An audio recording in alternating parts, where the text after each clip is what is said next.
नमस्कार मंडळी, मी संविधान चौकामध्ये आज आलो होतो. मला कॉल आला इथनं का इथे मोर्चा निघाला किंवा आंदोलन चालू आहे बा. त्या संदर्भात मी जाणून घेण्याकरता इथे आलेलो आहो.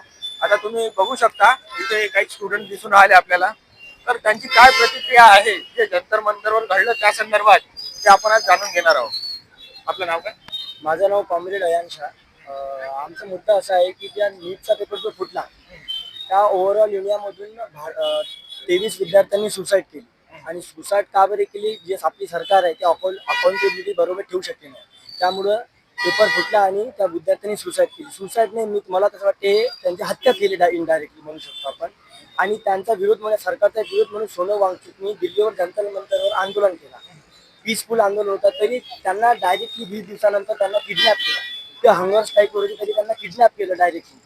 आम्ही सोनम वांगचुकला पाठिंबा देत आहे आणि या सरकारचा निषेध करतो. त्यासाठी आम्ही तो जमलेला. देवेंद्र फडणवीस इस्तीफा दो, इस्तीफा दो, इस्तीफा दो, नरेंद्र मोदी इस्तीफा दो, इस्तीफा दो, इस्तीफा दो. धन्यवाद. जिंदाबाद. महिला जंतर मंतरवर जे आंदोलन आहे त्यासाठी जिंदाबाद, जिंदाबाद. मित्रांनो, यवतमाळातून एवढे स्टुडंट माझ्यासोबत जुडले. काय तुम्ही पण जुडू शकत नाही का? हा उद्याला सामील.